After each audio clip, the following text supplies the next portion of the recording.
Hold a chip on Could my get shoulder. wild. He might say something crazy, but hey, Vuitton. we Filet live, mignon baby. in my- Dude said Live he- to the internet. He said it. Welcome to the Dream He said Show. he had to think twice. He had to think twice because he's bipolar. I don't know how that works. That's ridiculous. That's riffraff, everybody. Riffraff. Busting onto the Welcome global stage. Dream Show. The Dream Show live at 1:37 p.m. 12:56, whatever, wherever, whenever, however. We're glad to be here. Glad you're here. We're gonna figure out the rhythm again once the PGF is in the off season. we have been shifted schedule wise. Yeah, we have an off season now. My schedule changed here day to day during the season, so now I'm still kind of maintaining some of those other appointments on Mondays and Wednesdays. Whatever. They got shifted for where they were somebody else was doing something on Wednesday for me, and now I got to do it. Don't get to do it again? Whatever. Now you got to cover it. Yeah, now I got to do the show. You have to with the things you or, create. You have to cover the spread. Yeah, it's kind of crazy. Everybody's like, you should do this, and it's like, I will, and you should do that, and then you will, and then you got 10 things that you got to be able to do in order to keep it going. So sometimes, you just gotta make it through this one season, right, and then get to how hard. The next how step. hard has it been? How hard has it been coming along to develop the no? Very, pretty hard. If opportunities aren't always available, you've come from a place where maybe that's not been something readily available always and stuff. So it's kind of hard to not go after opportunities when they're possibly presented, or to really over pursue some stuff when you think it might be there.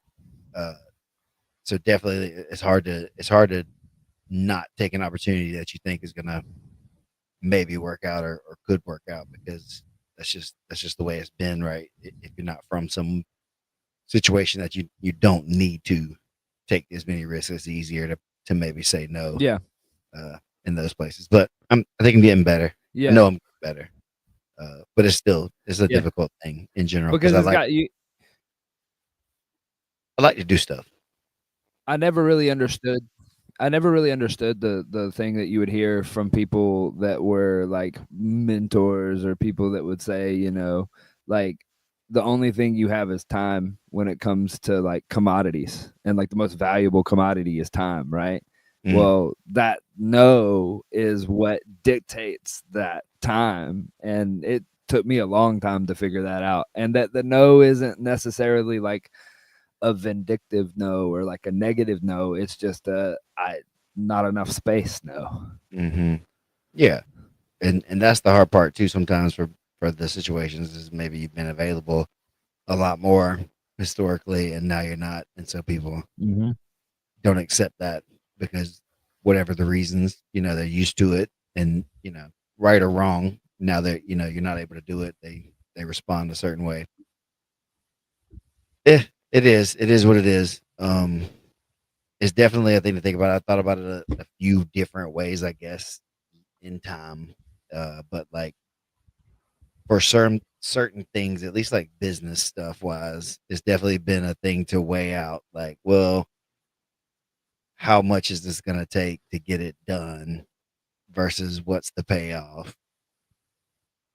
And if it doesn't pay a certain amount or whatever it takes, it's just not worth taking away from other stuff that is, making that bottom line work better. So it's been more about learning how to double down on what is working, to not waste time on the other stuff like that's not working. So then you can do the stuff that's the rewarding, fulfilling part, the pro bono stuff a little bit more, or where you kind of can give away the stuff a little bit more once you kind of settled into the money making side of it a little bit more. Yeah, and when that translates more as you get to the point that you can find that time, and it this is for me especially like a lesson that it was like you can I'm very much like an ADD type of worker, and like I'm going to be working on like 6 different things. Well, I found out that I don't necessarily have to whittle it down to one thing and be hyper focused on one thing, but it's way easier to turn out one thing that's super like good if you like whittle it down to like a few things, a couple things, as Narrow. opposed to narrow your focus a little bit, and you can get a lot more done on those 3 things than you would have gotten done on the 9 things. And that seems like a simple process, but took me a while. Yeah. And I think it's going to be a moving target from times, you're going to be doing things and you're not going to realize that you've got whipped up into this kind of frenzy of things Yeah. to do.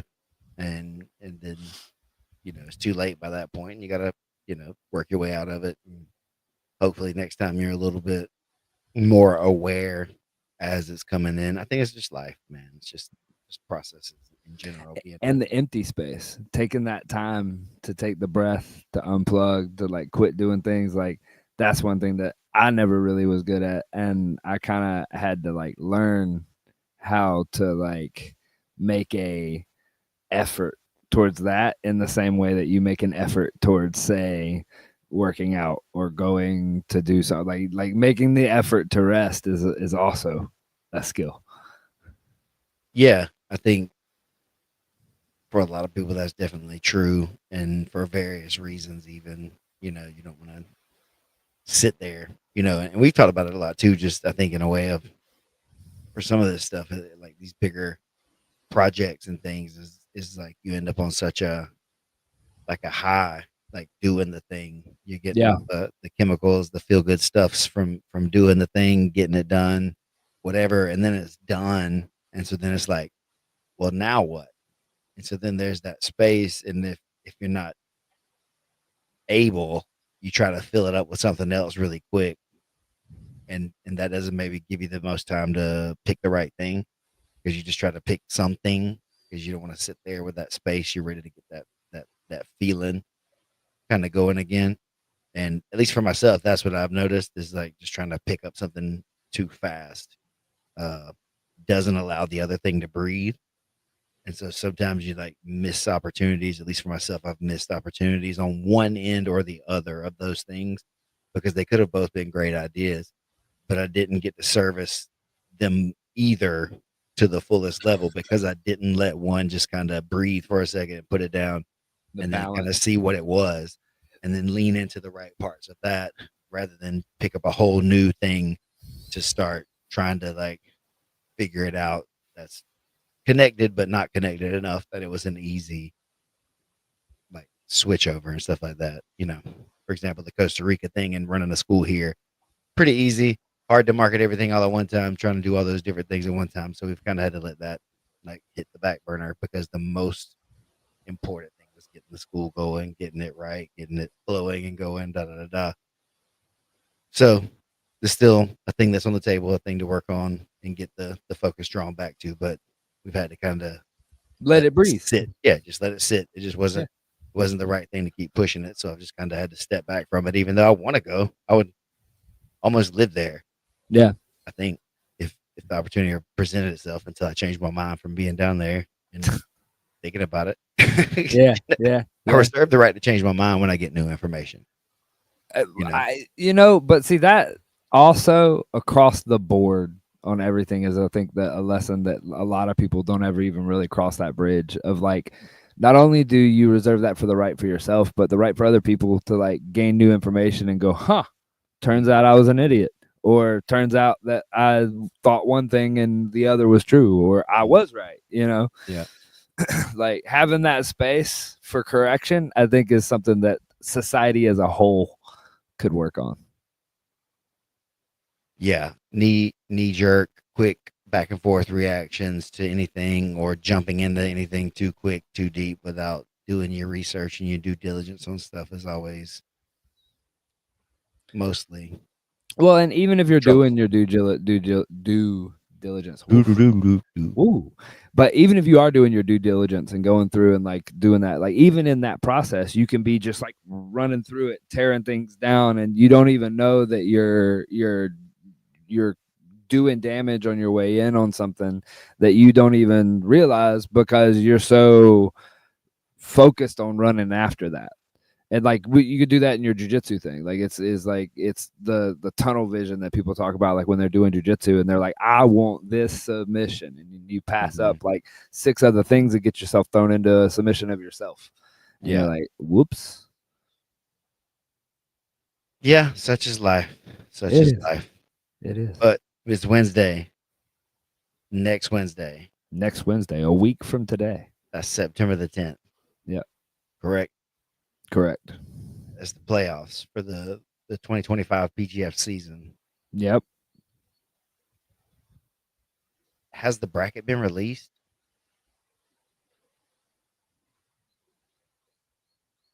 Probably should have checked that before we went live. Yeah, I felt like it was definitely. It was, and then some stuff changed. And that's why that's what made me think about it as well. I was like, yeah, it's definitely, like, it's obvious. And then I thought about it and I was like, oh, maybe it's not. Well, it's gotta be. No, it's not. Okay, I'm glad we have another professional in here. It's not. I'm glad. See, that was letting it breathe, guys. That's called letting it breathe so you don't make a mistake. Yeah, see, I don't even know what's happening, but that's why I paused. I was going to look for it first before I did or said whatever too. So the conclusion of the season, there was a lot going on in the bracket all the way up to the very last match. So the bracket, regardless of who ends up on it and what gets released and who's there, is going to be crazy because of who all, like, there was not a single dull person, like, stylistically plugged in that was lined up to go in, that it was going to be disappointing that they got into the playoffs versus this guy. Like, didn't really matter at that point from, I think, like, I don't know, somebody's going to get offended, but like 12th place up, like, I'm not saying that 13th place wasn't going to be exciting. I'm just saying number that, like, 13, I didn't say that. Number 13, I believe in 13. You. I believe in you, 13. If 13's an unlucky number, then 14 and or look, yeah, 13 14 and 12 should be guilty by association. Live. Damn, you stepped on my punchline. I'm sorry. Say it again. No, it's punch him again. Gone. I said if 13 is an unlucky number, then 14 and 12 are guilty by association. It's a Mitch Hedberg bet. Damn it. I had to think about it too much. That's why I don't like that shit. It's too smart for me. Well, if you're in a hotel and you're staying on the 14th floor, you'll jump out and you'll hit the ground earlier. Did you see the dude that was on Kill Tony that was like a mimic, I guess, of him? Yeah, I've seen him for a while. Is that legit, or do you think he's? I think he's probably spent his whole life in the comedian, or like his whole like comedian life in the world of people going, man, you really remind me of Mitch Hedberg, and then he just leaned into it, and now he's just a copy of Mitch. That stuff, yeah. And to me, like, I like his style, honestly, I enjoy Mitch. As long as he was around. To the degree that that's what I'm saying. It's like, watching Mitch Hedberg's jokes and stuff. I get it when all in context. That's kind of the thing. Is like watching the whole thing. It's like, okay, that's funny. But it's non sequiturs. They're supposed to be silly. It's supposed to be in the moment. It's supposed to be like, wait. Yeah. But observational. Like his stuff, the thing about Mitch was like his stuff was observational, and in a way that like that's truly how he was. Like I heard a story once where I can't remember which comedian was talking about this, but they were talking about after he made it. And Mitch was one of those guys that, like, when he made it, he still didn't go get a bank account. He still didn't have a cell phone. Like at the time, like when cell phones were starting to become the little flip phones, he still like did a pager and stuff. Like he was really against the whole system, credit cards, all that stuff. And he was like trying to check into a hotel, and they were wanting the security deposit. And so he was like, yeah, sure, here's $200. And they were like, no, we need a credit card to put on file. And he's like, well, no, like, this is like, I'm giving you cash for incidentals. I'll come get it if we don't break anything. They're like, no, we still need your credit card. And he's like, you know, I think that's kind of like hiring an Elvis impersonator and then getting mad when Elvis really shows up. Yeah. He's like, the credit. He's like, that's what that credit card represents. I'm giving you what it represents. But then they can maybe get more of that, I guess. But right. That's the thing. But he flung that joke no out logic, there. no logic. He flung that joke out there about hiring a impersonator, and then the real guy showing up is like, that's his regular life. That's how he saw life. Yeah. And so like that's what made it even funnier, was that like that's actually how he thought. And all you were seeing was the artistic interpretation and the honed version of how he thinks. Yeah. So to me, comedy, that's what comedy's supposed to be.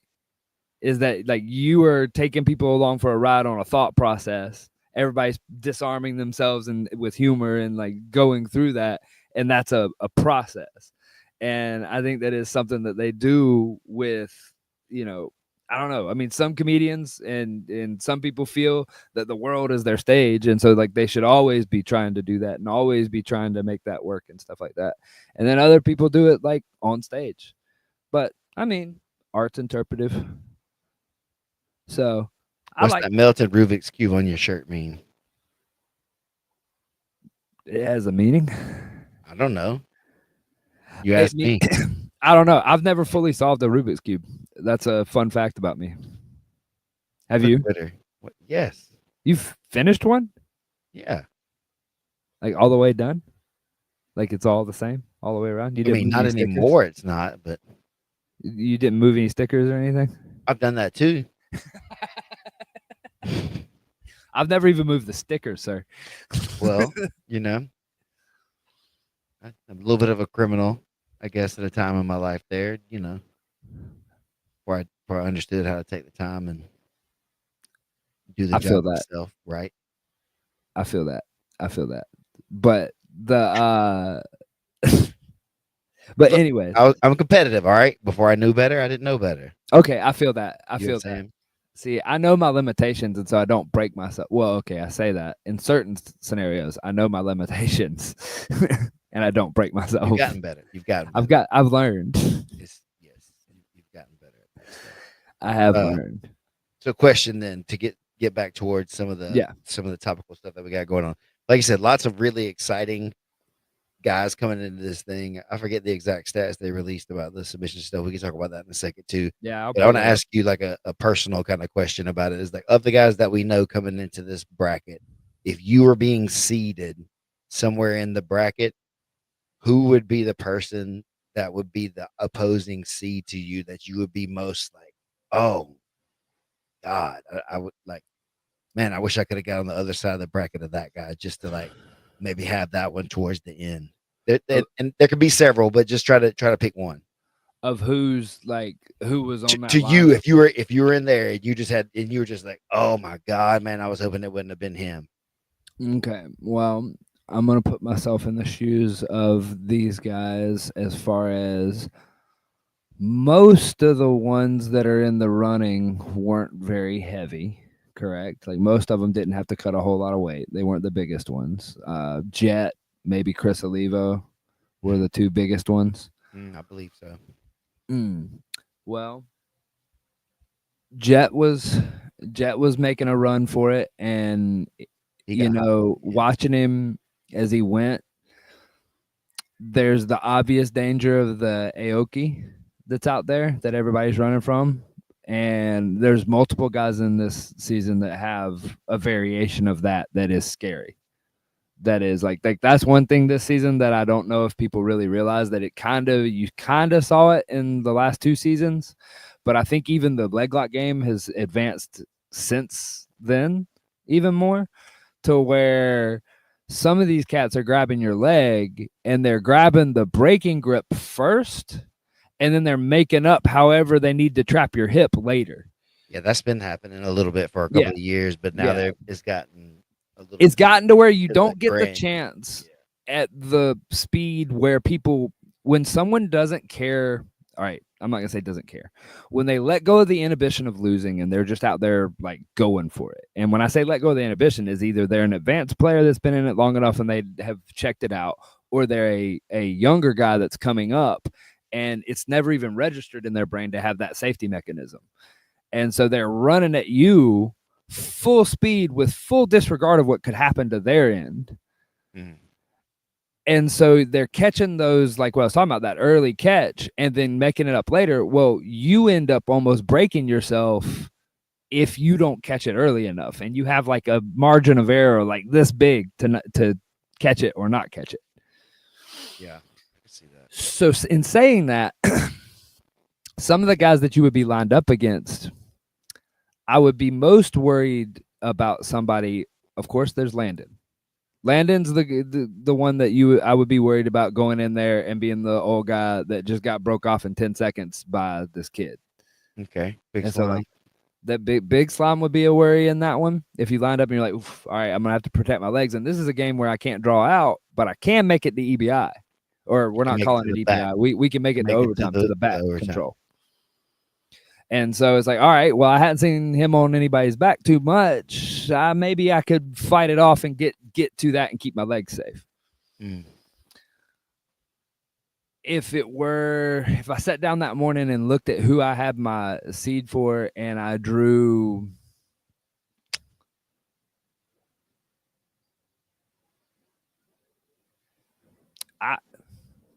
I'd have to say it would probably be Landon or Jet, because I'd be worried about that quick lock.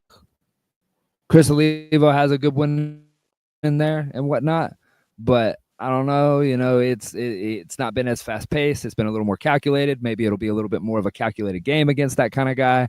He's not just going to grab it and snatch it and break it off type of feeling just from watching. I'm not saying that he wouldn't,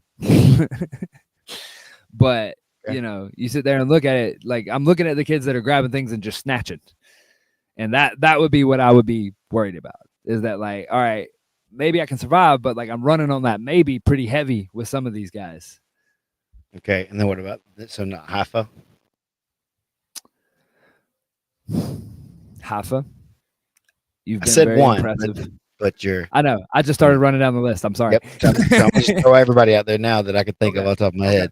Okay. He's also got that thing. He's got that thing on him. He does. He does. He's a lot. I'm trying to figure out how to word it. he's a good version of what you were. Oh shoot, man! These guys they're rewrapping the air conditioning here at the house with insulation because it's been leaky, causing trouble. Now they turned it back on just now, and I think stuff's blowing in my face and eyes. That's why I've been itching my eyes. That's why you're squinting. Yeah.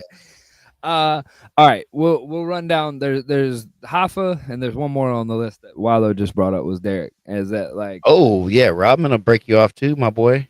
Yeah. But see, Rodman, I feel like it would be more of a scrap because he wants it to be in the scrap, and it would be a fun match, I guess. And so I don't really care how that one would go. It's just drawing that one seed, the highlights and the clips and everything. Even if I am the highlight on that one, it's going to be wild. Mm-hmm. Same with Haifa. But see, the thing about Haifa is I would say that I haven't seen the breaking mechanics that terrify me. But on the flip side of that, I've not seen anybody put him in a position that really made me feel like that you could break him.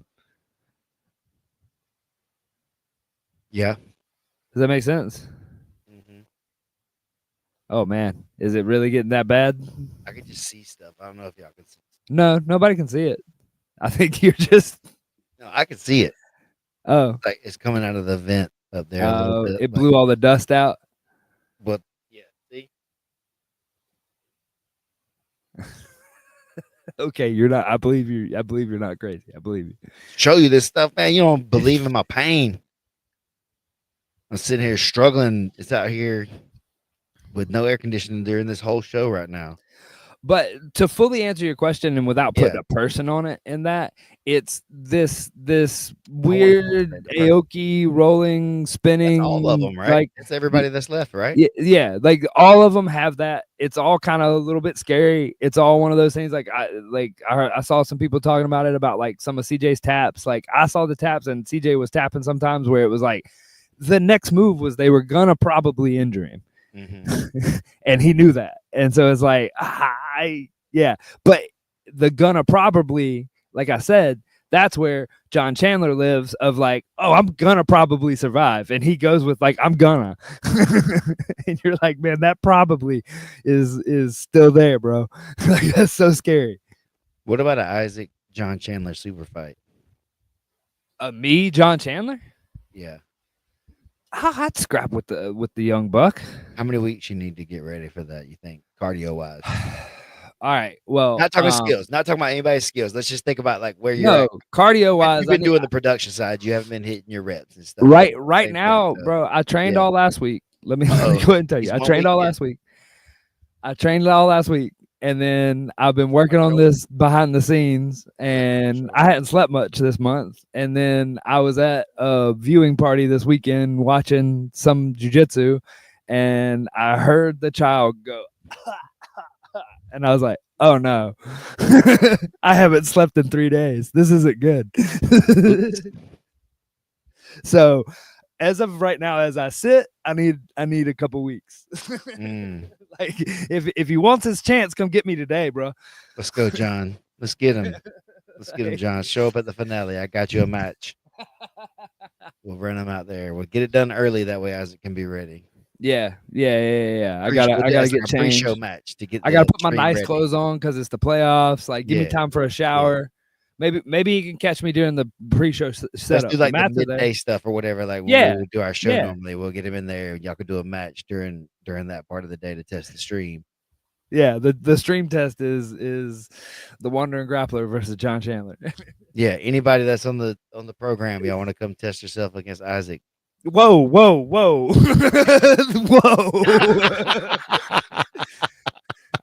I'm trying out my promoter shoes, okay? Okay. I've seen this song. I've been here. Let's see. How many of us can beat Isaac? Like, y'all all takers. Line up. It's $20 a roll. You'll get an NFT. Yeah, if you put him to sleep, you get to give me another 10. Is that like playing Monopoly? You just own every time I go to sleep now? You own every time that goes around, I get paid. There's royalties. There's royalties on me getting put unconscious. I think he's going to tap a little bit more now, but okay. Here's my hot take from personal experience on this weekend. I know we weren't going into super details, but I have a hot take. Uncle Chael, I'm disappointed that you didn't actually take the go to sleep, didn't commit to it. That was, as someone who's been to the spirit realm a couple times and sacrificed my life to this, at least look like you went to sleep. What did he do wrong? It was when he came back that was the telltale. That's not how it takes way longer than that to realize what planet you're on. Maybe not for good old Chael. Okay. He's got a strong mind. He willed himself back to the human realm. I can buy into it. You did I can buy into it.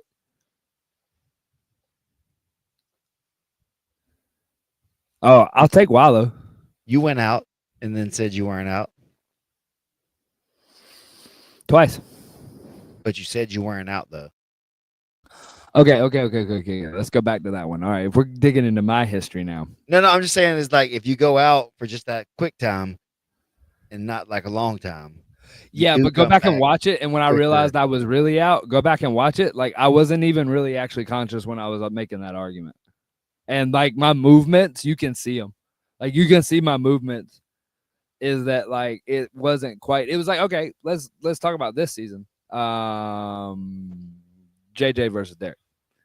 Derek put JJ out for that split second, and like in that moment, like that's happened to me before. I've seen that happen like in MMA a lot for sure because there's a lot more confusion, a lot more is going on, and like getting put to sleep in a triangle and somebody not thinking you're asleep, and then they transition out of it, and then you wake up and you're like in guard going, "What just happened?" Like, yeah, I hear you on that.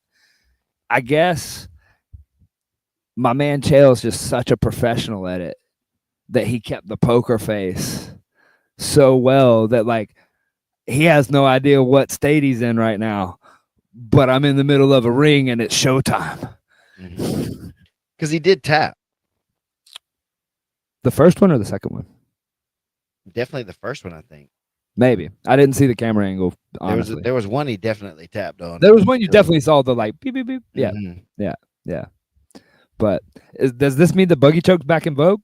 No. You answered that so fast.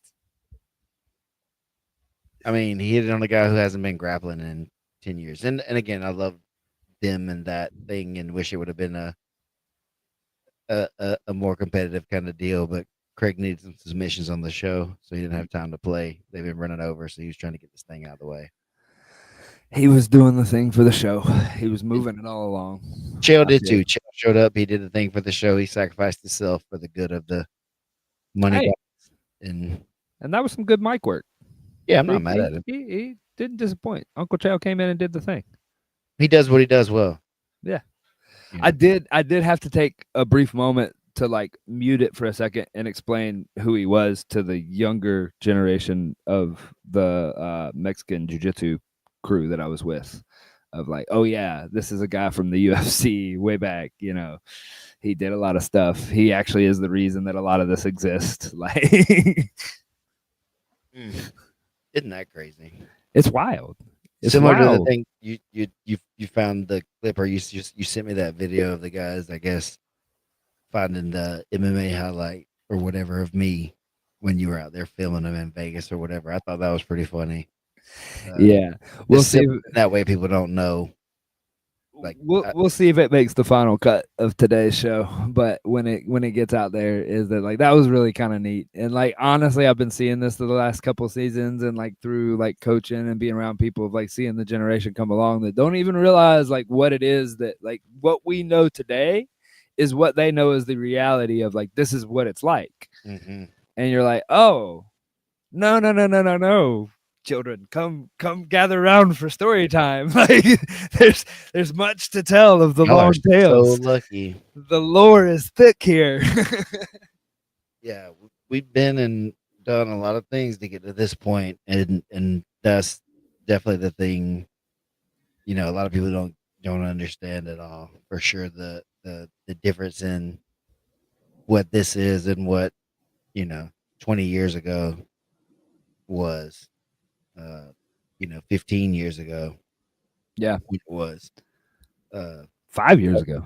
5 years ago. Well, that's what I say. Is like I started in that 15 to 20 years ago range, and so for me, definitely seeing from what that was to now is crazy. So I can imagine anybody that was before me, also, can see. Yep. A lot of the stuff, and it's crazy, man. A lot of the stuff too is like it's just cycles. That's what you'll see if you kind of stay in it long enough. And then the newer people didn't see part of the cycle, and so they forgot somehow, or weren't taught, or didn't believe because it fell out of trend or whatever it was. And then something happens, and people are like, "Oh, here's this thing," or whatever, and it's like, "Well, yeah."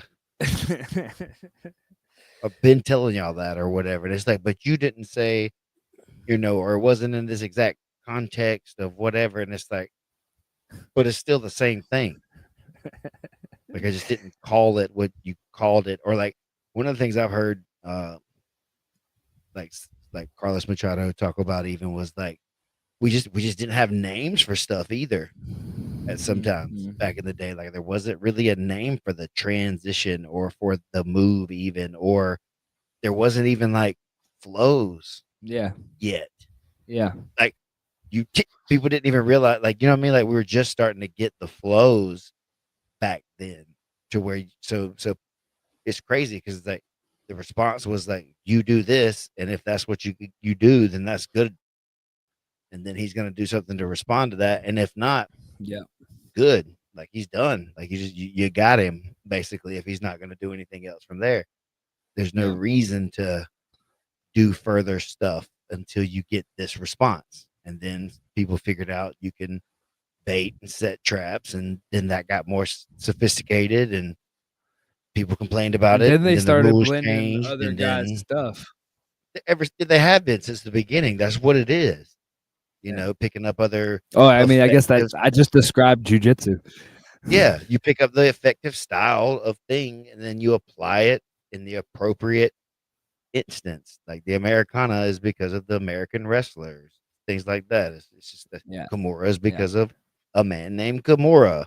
Like it's somebody showed something, and so then the thing goes from there, and it becomes more or less popular sometimes, not based on the efficacy, but just based on the trends, and the rules may dictate what is and isn't available.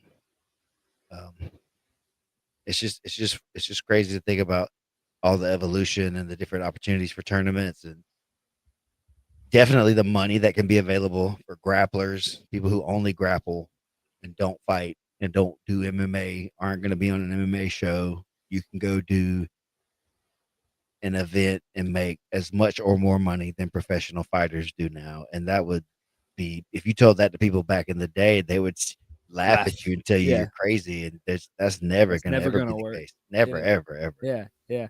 Which that's funny to me. I was gonna pause you mid that, but I was gonna let you finish. Is that like it's funny to me that people have now started making the comparison between MMA fighters and jiu-jitsu fighters as far as pay goes.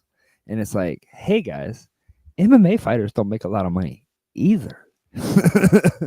Like Yeah. they keep acting like it's another notch above, and it's like there's a wee bit more opportunity, but the repercussion outweighs that opportunity by a mile, and the pay still is not that much better. I think at a lower level, it's better for the jiu-jitsu player Yeah, 100%. If you're an amateur like or fighter even that's low trying to level come up, pro.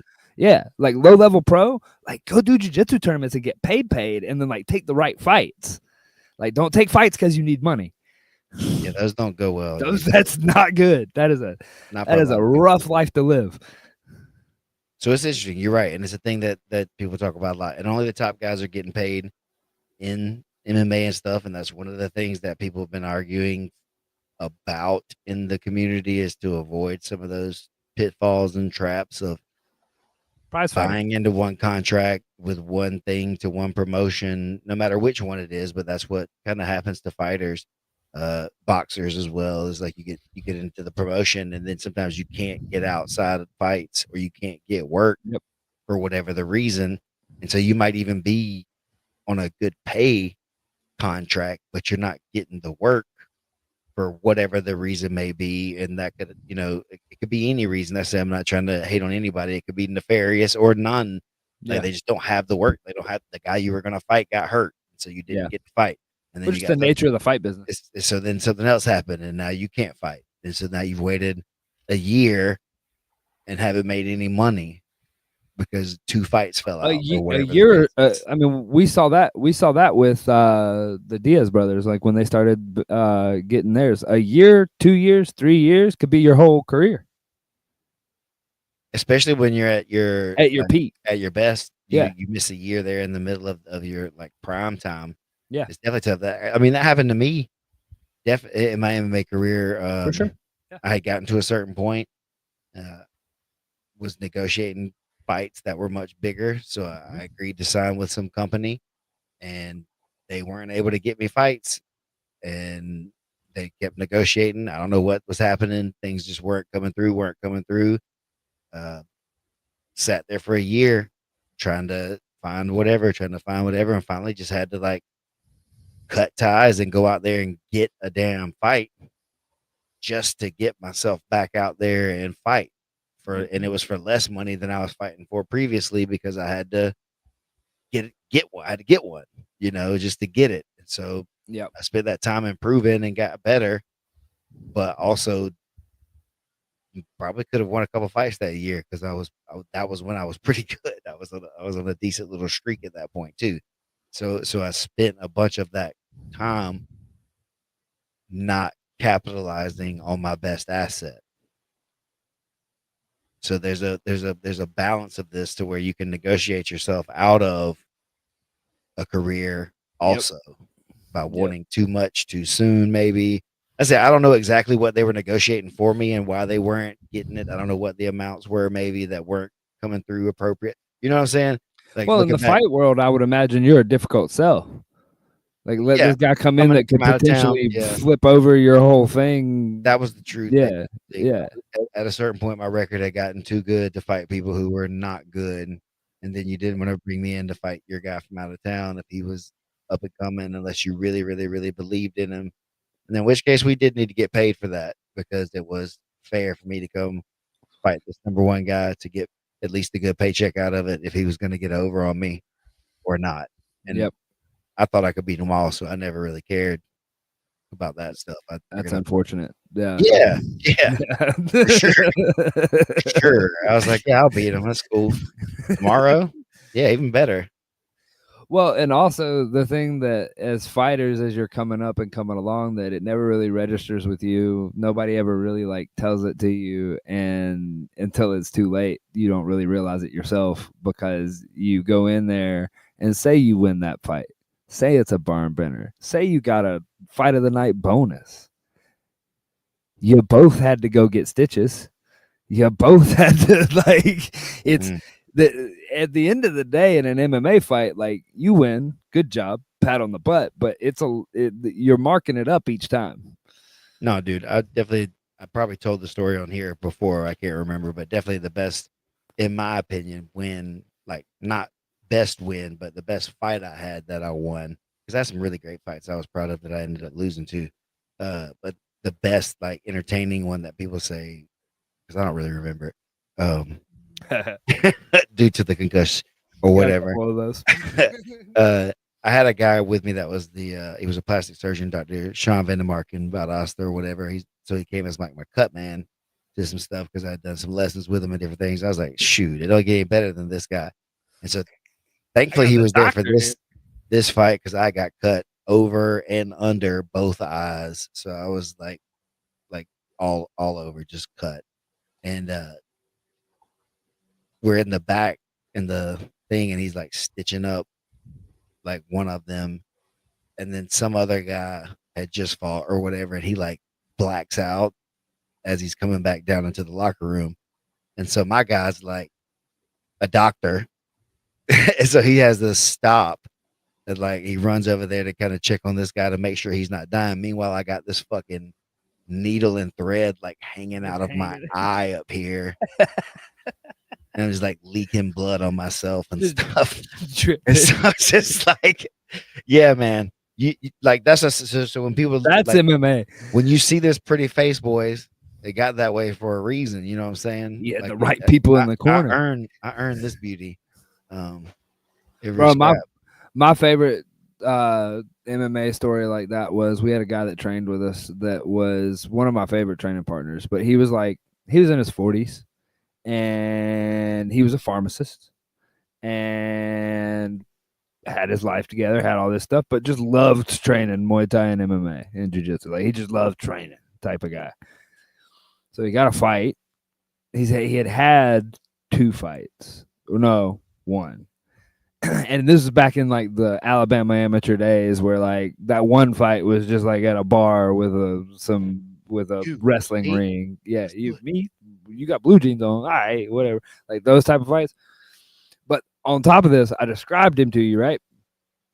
He also looked like he was a Greek god. Like he just looked. I mean, he just pharmacist. Like yeah. And so Imagine that. It was impossible to get in fights with amateurs because people were just like, no, I'm not fighting that guy. That's fair. And so we finally got him a fight with a guy that was an up and comer and ended up being a pretty decent pro that like had a nice little circuit run. And they were having one of those like amateur shows, barn burners. People were just digging the fights. I mean, everybody's on their feet. It's going crazy. And this is during the first or very beginning of the second round. No, it was the end of the second round because it was looking like it was going to go to a third, and it was a barn burner, and it was like, okay, well, we think we're ahead on the scorecards. Okay. When he stood up to start walking back to the corner at the end of the third, because the guy like shot on him, hit him up against the cage, dragged him down the cage, came up and like got 1 or 2 hits on him before the bell went. And you're like, whew, glad my boy survived that one. Let's go take care of him. As we go to get in, he was walking away.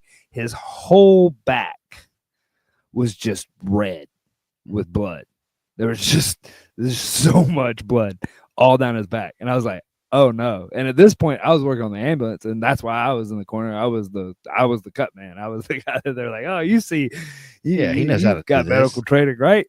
Like, what a got it.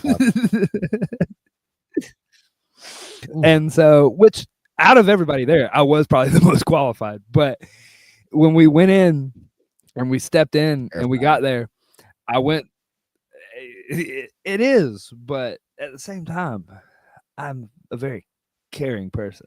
You're very compassionate.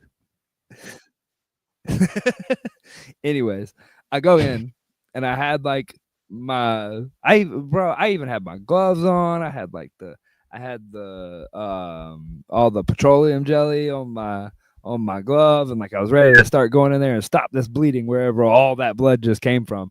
And I turned his head, and when I turned his head, his ear hit him in the face. And I was like, oh no, this is quickly outside of my expertise, boys. Wait, is what now? And I was like, hey, man, his ear did this. Oh, it ripped off. Unattached.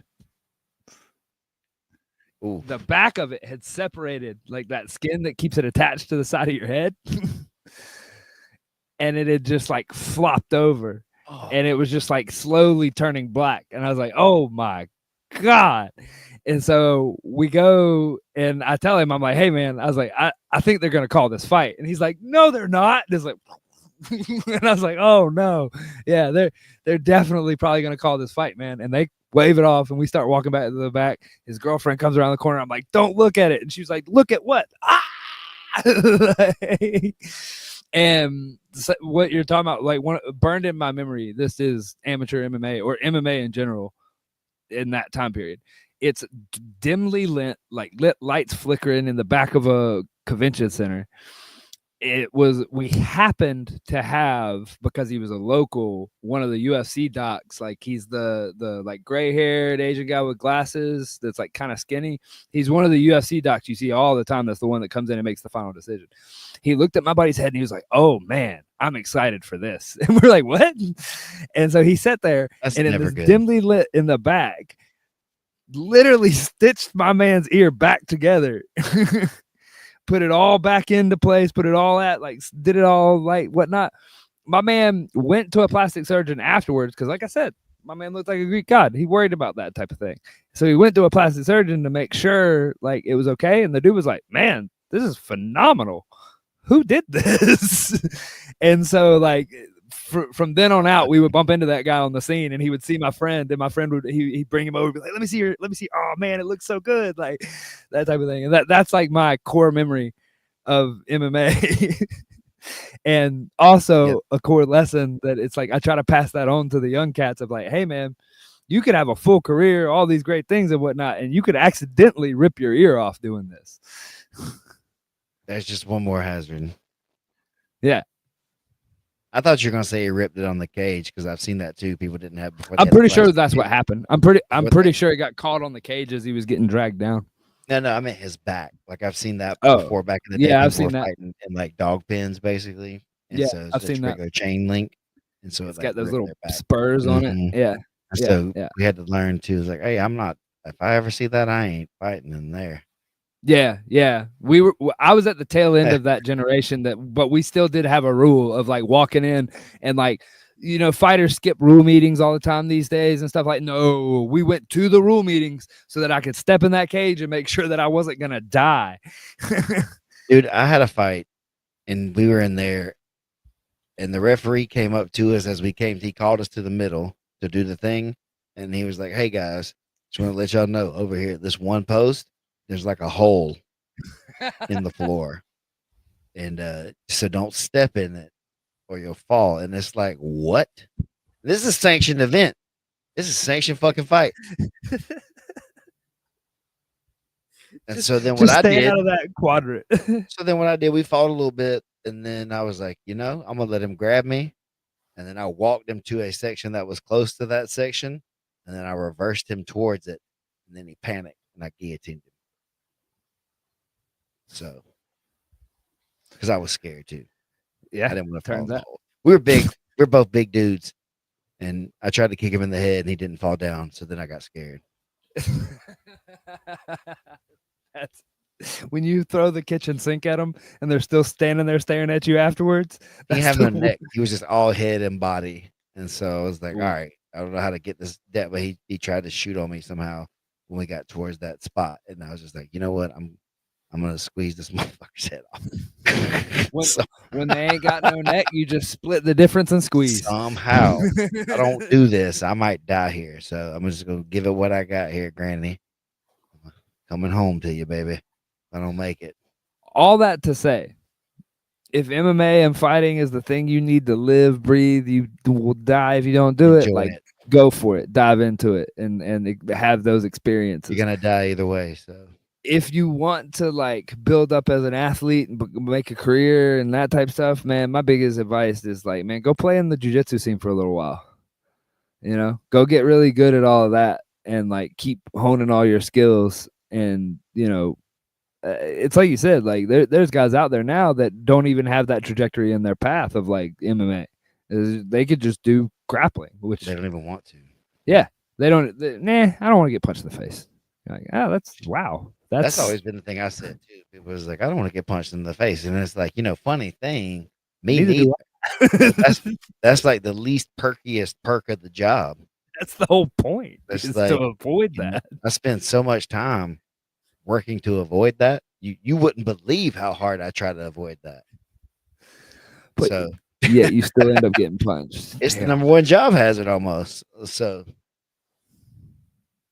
all that said, tune in September the 10th, next Wednesday, live and free on YouTube, like it's always been, like it always has been, should be free for the peoples, for the community. Sometime today, behind the scenes from week 5 will come out too. PGF is the FUBU of grappling.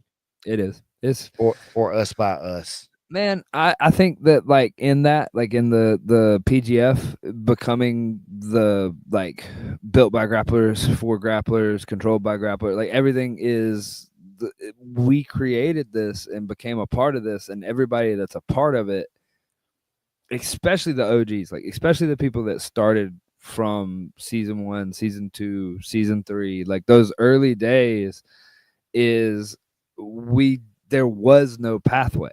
This did not exist. And I think you said something earlier about something that PJ oh yeah, that PJ had posted on Instagram, talking about the like acknowledging the things that has created this pathway. And it's been a weird growth over the last, I mean, ADCC is what, like 20 years old? 20 is somewhere in that ballpark. At least maybe 30. God, I guess it maybe is 30. Yeah, but like those things, like as they've created, like this didn't exist. The older generation of teachers and legends and people that have been coming to the PGF and whatnot, that was the first iteration of what we know now as the competition scene. And they're just now, considered like in an older age even then, like because I heard Hoist a couple times on the behind the scenes where like 1998 was the first one, so that would make it 27. I'm 35, so that would make it like 20. What's 8 minus 35? 27. Yeah, so 27 years. I said that like 5 times. You said it softly, and all I heard was. I was trying to get you to get it. I was trying to lob it for you. Like I Oh, do that. okay. Everybody's like, "Hey guys, don't forget about Once Upon a Coconut." Yeah, see, I can't hear that. Say Dolomer. Say Dolomer. How's it feel to be in Alabama right now, Isaac? What? That's how I gotta cue these guys up sometimes. Oh, yeah. Tell me Yeah. what it's like to be with the Alabama Twitch. Oh yeah, it's amazing. The And I'm not joking about the Twisters. I'm just joking about the joke. Yeah, Like, yeah. like No, have, I get like laying those things up to everybody. Like on those last few days, it's like sitting there trying to yeah. say this. Make sure you say thank you for paying for this stuff to the Hey, people who pay for it. You want to know what I was proud of the boys for is that every single time they cut a promo with the can and stuff like that, they were doing label out. We're getting They've been there, studying. boy. They've been studying. We're working. Professionals. We're trying. Listen, I got a note for the next people that do the quintets. If you're going to have the random call out thing like they did this weekend where you want to do it, I figured this out in season 3. Okay. What you do is if you're the announcer or whoever, the people, you can do this, the people, the organizers, and give it to the announcer and the coaches, but get their roster a numerical like order, not order necessarily weight. That way people can't know what it is, but like a 1 through 5. And so you give the players a number, and then when you go to the coach, they'll tell the announcer what number, and the announcer knows number 3 is Isaac Stackhouse.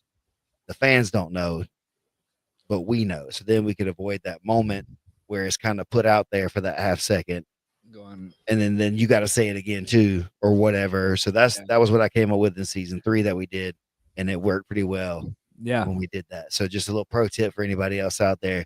Just make sure you send me my $29.95 every time I use it. Every time. Royalties. Dream 10P, innovator, new creator. Know what I'm talking about?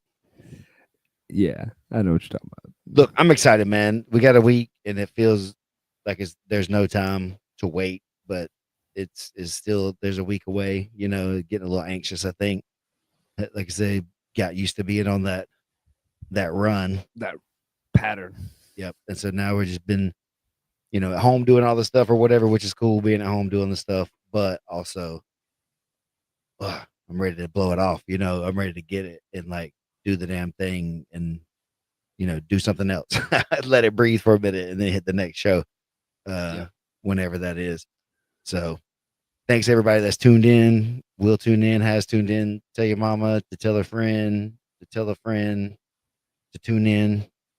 We ain't gonna have riff raff on the show, but I might end up for some rhymes for you. No, are you gonna perform for us? I could come up with some freestyles. You out here pimping out my jujitsu skills. I feel like that we pimping could out just, your jujitsu skills. I would never. You just lined up all of our followers, all 3 of them against me. They were already against you though.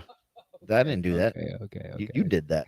Good but point. yeah, I don't care. I don't know. I don't know how to do it on the show. That's the thing is like that kind of stuff didn't really fit in to the PGF side of it, but definitely, you know how it is. I've cut you a song or 2 here. UPGF. Yeah, the UPGF. Y'all tune in there. We got some stuff cooking up for y'all over there. We're gonna keep working on that. Where can I get one of those hats, Steven?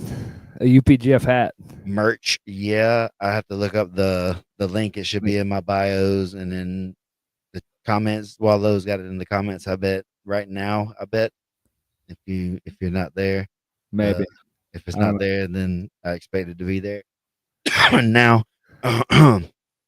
And yeah, so that's it. I got to go to the car pickup line here pretty soon and pick up my child from school and be a regular normal person. Thank you. I appreciate that. I work hard for this beautiful self. Chris, you are an OG. I guess at this point, right? I think so. South Dakota Chris, the original. Was he the first referee? I don't know if he was the first because I don't know if he was there for season 1 or 2. I don't. His season 2 he did. Season 1 I don't remember. Did we have a referee in season 2? Yeah. We didn't just put y'all out there Yeah. with nobody. Yeah, that Okay. was Look, Chris man, was I got hit in the there. head a lot. I don't remember stuff exactly how it is. That's why I gotta think. That's why I I gotta just think. pictured it both ways. I was like, well, there was definitely somebody out there. I don't know. I feel like because Brandon ref the finale, right? Maybe. I feel like Brandon refed our playoffs, and I feel like it might have been Chris too. I don't know, y'all. That was 5 years ago. I've done 6 million PGF matches since then, This is true. and somehow these guys got more XP than I do. Talking about the scores real quick before you Big leave. Slime, I haven't forgot. You probably never even noticed I was talking about you before the season. I've had my eye on you, Slime. Yeah, Chris was the referee from 2 through 5. There you go. So scoring wise, this last season, this was pretty impressive to me to see these numbers like typed out and written. 150 matches, 67 breaks, 21 kills, and 17 elbow genie bonus points. That's in one season. 150 matches. How many finishes? Oh man, I put it away. I made my exclamation like mic drop. Hold on. Sorry. 150 matches, 67 breaks, 21 kills, 17 elbow genie bonuses. So 17 of those were done in the first minute. What's the percentage? Somebody. It was like That sounds like over half, 58.6%. Yeah. Okay. Over half. That's cool. Yeah. We want to have some shorter nights, it felt like too on some of those days because of some of that stuff. The matches get over quicker, the night gets done a little quicker. It doesn't drag on and make it happen. Yeah. How many matches I've wrestled, Chris? I don't know. Isn't it like 2 or 3? I did some of the quintet season matches. They made me do yeah, I forgot about that. Yeah. Finale. At least I was up there reffing in the suit and announcing at the same time. That's why we call him Bobby, both of them. I done did a little bit of everything, man, for this thing. It's kind of crazy. It's fun. But yeah, ref announced and competed and commentated, and I cleaned the floor and all that stuff. Got to do what you got to do to stay in the game, dog. I enjoy it. That's the biggest thing. If I didn't enjoy it, I wouldn't still be doing it. So that's that part. I like the game. I like the game the PGF is. It's exciting. It's kept me engaged since I've found out about it and have been part of it, I guess, ever since I could be. So let's got a wrap. But thank y'all again for all that stuff. We excited. We'll be back next Wednesday is the day probably. If not, we'll be back another day. And I might start being back on other days if y'all are interested in sitting here and chatting with me. I might start playing the Xbox on here a little bit just to do something while I'm doing something, have some people to talk to. So if y'all interested in chatting with your boy about stuff off topic, or if you like MLB The Show, that's probably what I'll be playing. I'll be honest with you. You want to watch me lose? You better come to that because you ain't never going to see me lose nothing else. All right. We're out. Bye.